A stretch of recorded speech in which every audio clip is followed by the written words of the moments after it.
Conte's thinking for that big game against Arsenal at the weekend. But look at this, 27 attempts from the visitors to Leicester's 8, 11 on target, only 3 from Leicester, and they absolutely dominated possession. Mark Walter is alongside me. Overall, what did you make of that night for Chelsea? Because the defensive concerns are still there, but overall, how good a performance was it?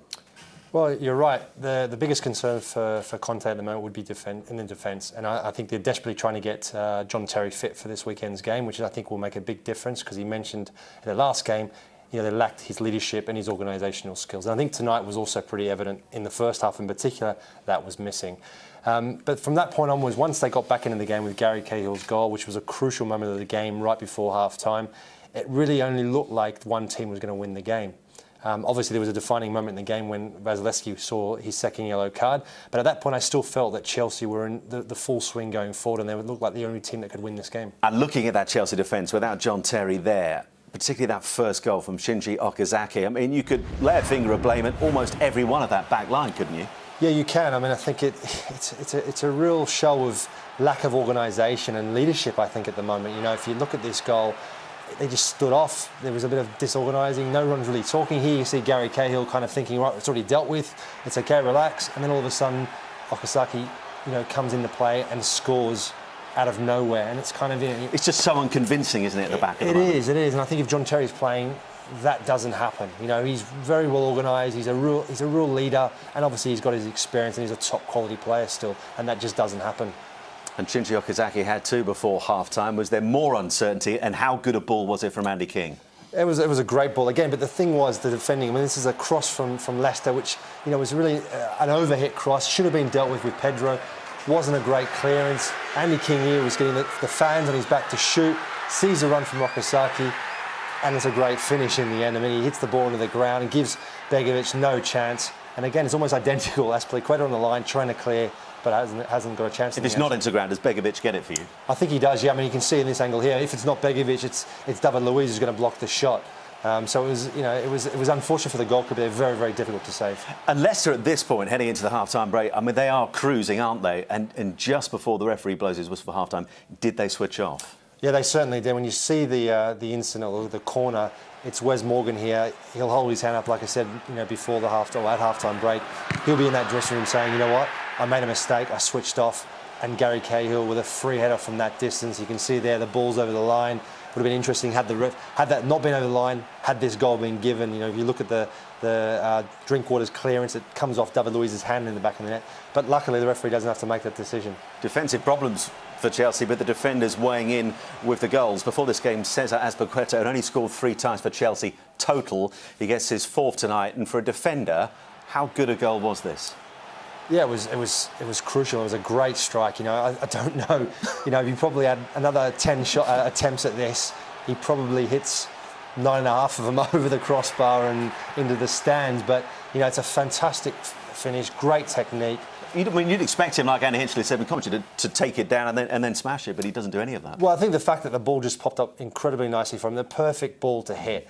And I think his timing was perfect on this occasion, and it really gave Zila in goal absolutely no chance to save it. You mentioned Vasilevsky's dismissal already. Let's look at the 2 yellow cards.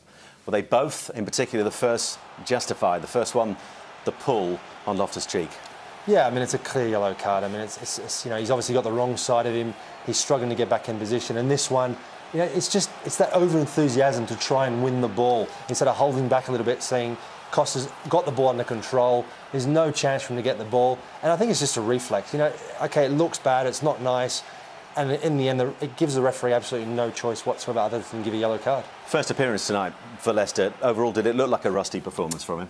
A little bit. I think at the times they looked disorganised at the back. Communication not quite there? Yeah, possibly. And I think that's been, for Leicester at times this season, it's been quite prominent also in their general play. The last couple of games has been good. It's always tough for players who are on the fringe when they don't play regular football, to come into a side and really gel as a team very, very, immediately almost. I think as the game went on, it got a little bit better. But unfortunately for Leicester, his sending off in the end made it such a difficult task for him to get back in the game. Was momentum already with Chelsea at that point, or did it change everything? No, I think Chelsea already had the momentum. I mean, the chances they had on a goal, even at that stage of the game, was pretty high. And I think you felt that even once it went into extra time, that there was only one team that was going to look like it was going to win this game. And they certainly grabbed their opportunity in that first period of extra time. 2 minutes into that first period, and Cesc Fabregas, I mean, he has certainly made a big case, has he not, for a starting berth on Saturday against Arsenal? Yeah, I think he has. And I think if you look in the second half, well, in the first half of extra time, him moving forward was a massive part to play in the dominance and them scoring the 2 goals. I think this is his best position. I think that's also a position at the moment where Chelsea have been struggling with this season so far. I don't think anyone's really nailed that position down. And for me, that's his best position. You've got Kante in the middle now, who gives a lot of cover for the defenders. And I think he'll give Matic the freedom to go forward as well. And then Fabregas will have the freedom to stay up front and create. That's what he does best. He creates chances and scores. Who are we sleeping uncomfortably in terms of Fabregas' performance tonight? Well, I think Oscar? I think Oscar at the moment hasn't performed anywhere near as well as he can play, and I think Willian also hasn't been at his best. But I think Willian will keep his spot just because he adds that little bit more to his game. He's got that speed, he's got that pace, he's got the delivery as well. And Oscar's one, I think he'll be a bit more concerned after this performance. He came close, didn't get a goal in the end, Diego Costa, tonight. But when he came on, did we see, via the impact he made, that he is back to his very best? Yeah, I think we have, and I think right from the first game this season, he looks like he's on form and he looks like he's hungry. He's got a point to prove. And I think when he came on tonight, he just caused Leicester, so many problems. I mean, he had a part to play in this goal. He made it very difficult for Zila to get to the ball. And the clearance from Danny Drinkwater wasn't a great one, but I don't think there's much he could do. There's a melee of players. And Fabregas is a tremendous finish. He's got a lot to do still with that. You see Zila, he's struggling because Costa just makes himself into a menace. It makes it really difficult for Zila. And again, like I said, Fabregas' finish was excellent. As a keeper, when you're up against a player like that, how are you trying to organise his defence, your defence, to try and negate his influence as much as it's possible to do so? Well, I mean, in that instance, it's really tough because the ball flies up in the air. It's really tough to organise anything because at the time, all you're concentrating on is trying to, form a path for you to get the ball and try and either punch the ball or catch the ball. And when you've got a player like Costa, he causes all sorts of problems all the time. Yeah, and he was a thorn in the side of Leicester when he came on. I mean, overall, how well or not did they deal with him this evening? I think they struggled. I think from the off, the minute he came on, they really struggled. This chance here, you would put your money on Costa finishing that. These ones were a bit more difficult. He had a couple of opportunities from wide out. This one, again, he did really, really well. Zila made another good save, who I might add, I'd say would be probably Leicester's best player on the night. And this one, he was through. He caused, again, more problems for the Leicester defence, and they really struggled to deal with him. He was instrumental, obviously, in the second yellow card from Mazalewski. And on another night, he probably would have scored himself 2-3 goals. Can you see him and Batshuayi playing together this season on a regular basis? I liked how they looked in the second half when he came on. I think the two of them combined well together, and it caused an extra threat. And I think when they just play the one up front, it's a little bit easier to contain one player when there's two defenders.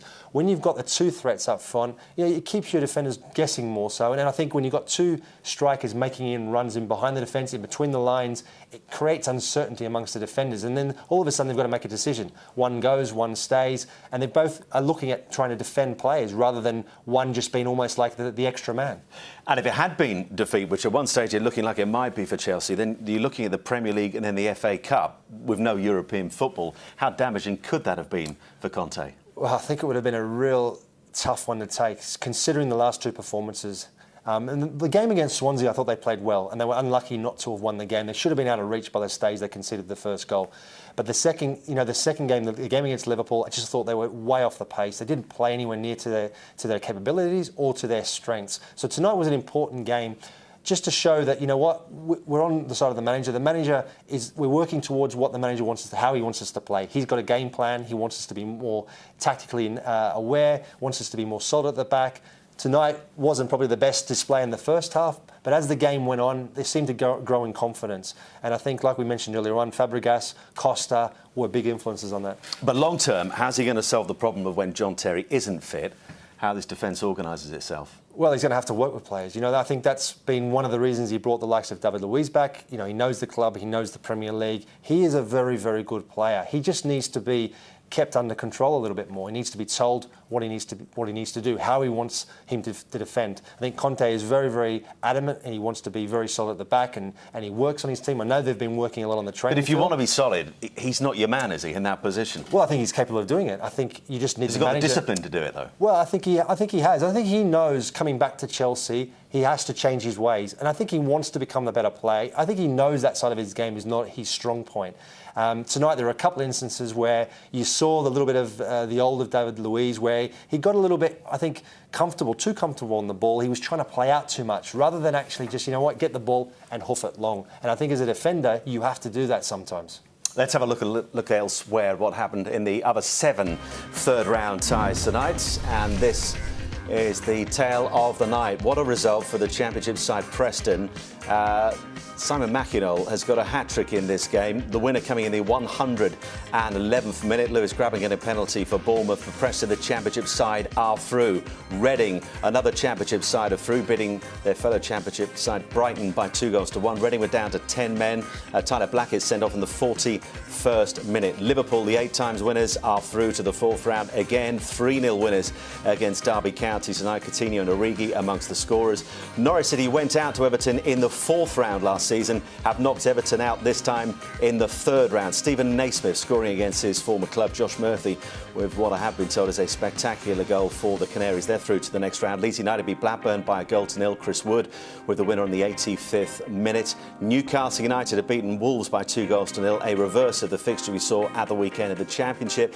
And Nottingham Forest going down to Arsenal, who were last winners in this competition in 1993 by 4-0. Lucas Perez, with his first goals for Arsenal, he got a brace tonight on the night when Nicholas Bentner started but did not score against his old club. Well, let's turn things around then, Mark, to Leicester, one of your other old sides. You were here last season. I mean, no side wants to lose. It's only the 2nd time they've lost in this calendar year at home here at the King Power Stadium. Tottenham, the other team, in the FA Cup. Given the amount of changes they've made tonight, is a result like this particularly damaging or just minor collateral damage? Well, I don't think it's that damaging. I think, you look at, 4 players started tonight who played their last league game. Their priority is the Premier League. They need to try and build on, if you can at all, build on last season's performance. But I think that's going to be very tough. But what they need to do is create that consistency in the Premier League and be a team in the top half of the table. The Champions League is something that is also a priority for them. And I think this cup competition, they'll look at it as an opportunity, like they did tonight, to play players who haven't been playing regular football. And they've had their run out tonight. So the manager will just come away from it and say, you know what, it's a bad result in the end. We lost the game, but players have had a run out. Let's move forward. We've got a massive game on the weekend away at Manchester United, and that's our priority. Mark, really good to have you.